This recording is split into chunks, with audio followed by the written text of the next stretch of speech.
Well, the holidays have come and gone once again, but if you've forgotten to get that special someone in your life a gift, well, Mint Mobile is extending their holiday offer of half off unlimited wireless. So here's the idea. You get it now, you call it an early present for next year. What do you have to lose?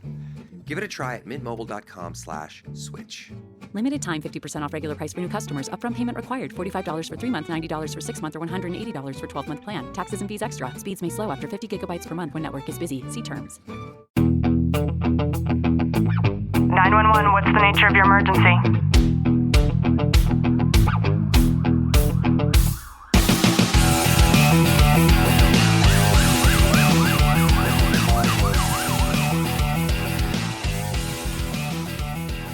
Welcome back to the Tactical Living Podcast. I'm your host, Ashley Walton, joined by Sergeant Walton. Glenn, how are you? I'm excellent. Yesterday, I showed you a Instagram profile of a female whose entire life, for what I think is well over a decade, has revolved around being a police wife. My husband is a cop. My kids have a police officer as a father. That's her entire world. And she and her husband got a divorce, and now her entire page is like divorcing a police officer, what it's like, the aftermath of being married to a police officer. And I thought that we could talk a little bit about police marriage stress and the hidden strain that no one actually prepares you for. It's one of those things is so many people, and I see this on a regular basis, is they start identifying so much of what their spouse does, or they're struggling to find their own identity in this world, so they lean on someone else's identity. And I think it's such an unhealthy balance in a marriage, in a life, because if we're always identifying as that, what happens if that's all taken away? We hear all the time how important communication is, not only to a first responder marriage, but to any marriage. But what I never hear anybody talk about is the invisible strain of living in two different nervous system worlds. And for what I have learned in working with as many clients as I have, that is usually one of the number one conflicts between spouses in a first responder relationship. Yeah, being able to have these open lines of communication and being able to support one another no matter what they're doing is almost build each other up for stuff outside of your normal just day-to-day. Is because, like, how many times have we seen, you see the police wife, or I'm the mama bear, and this is what I am and who I identify as, and they're trying to get this social media push, or this push of their identity of who they are, when in all reality, all they're doing is relying on some other entity that is not always going to be permanent. Could not always be permanent. Could not always be permanent. Yeah. So what I see a lot is the stress that builds when one partner operates daily in danger and command presence and emotional containment, and then the other longs for that softness and that availability and that emotional connection. And sometimes it's that quiet distance that forms when shift work and trauma exposure and survival mode begin to shape how love is expressed, received, and even protected.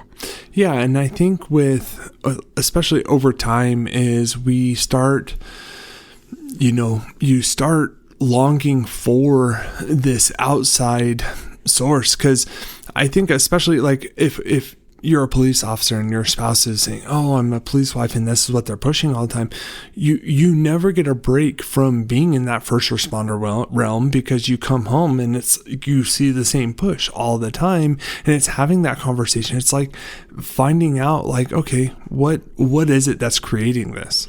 The psychological concept is actually attachment dysregulation under chronic threat exposure. And when the nervous system is repeatedly conditioned for danger, it basically prioritizes control and self-reliance and emotional suppression. And I think over time, this alters your attachment pattern. So one partner might become emotionally withdrawn or hyper-independent, and then the other one might feel like they're unseen or unsafe or even lonely. We see that happen all of the time, and it's not a lack of love. It's actually a nervous system organized for survival and basically trying to function in intimacy.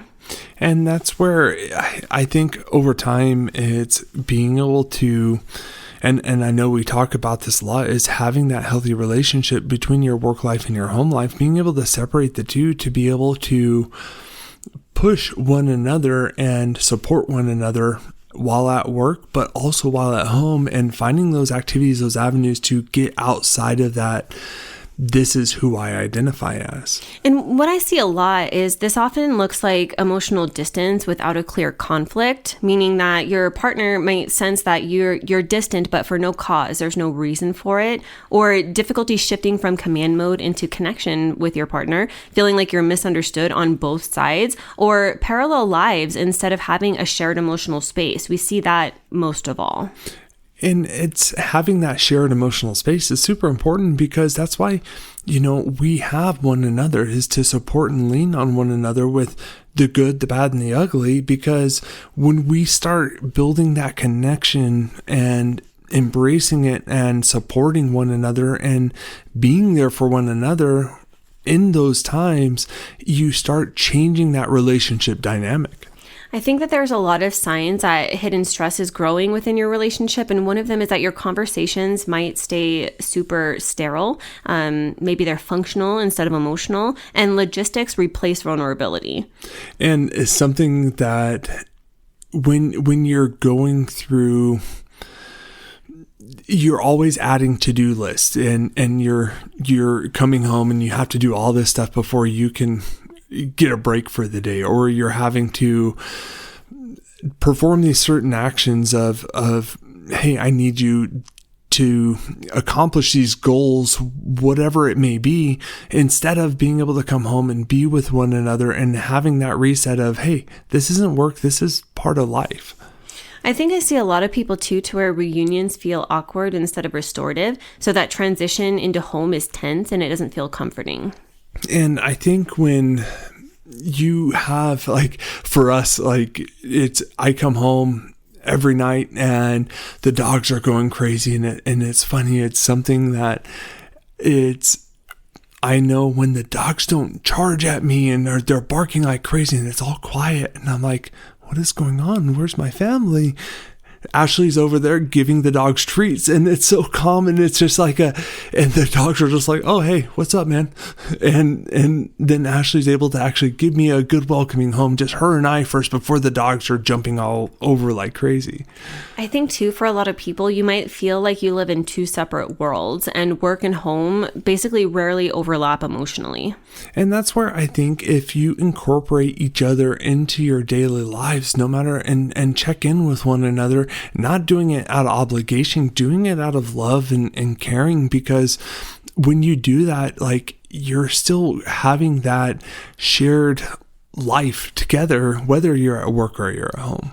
Something too is having small issues that trigger really big reactions. You have an overloaded nervous system that has very low tolerance. I see this all the time. That's what I was just going to say. I see this all the time with my partners too, is something so small could turn into this big incident to where you're like, what is going on here?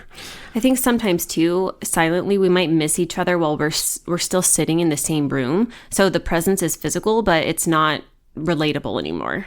And that's one thing, like, I love with Ashley and I, like, if we're together, we could not be talking, we could just be in the same space, and even though we're right next to each other, it's like, and we're not, she's working, but we're still together, and I love having that shared experience. Yeah, and still having like that connection, that like that fake string that still binds you to one another. Yeah, exactly.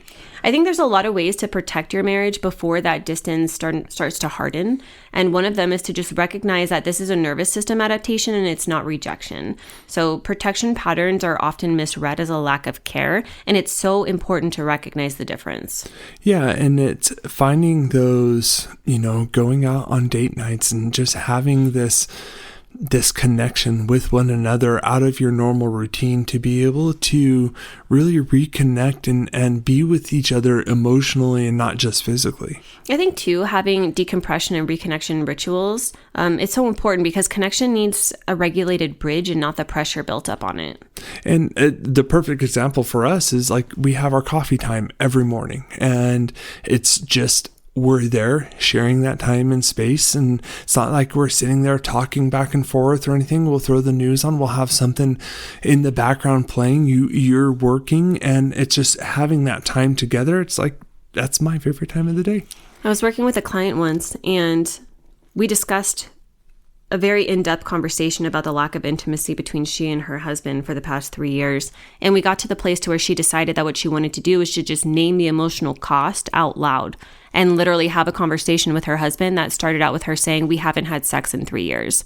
And I think it's so important that you do name the emotional cost of your job out loud, because the unspoken weight is always going to leak into the relationship.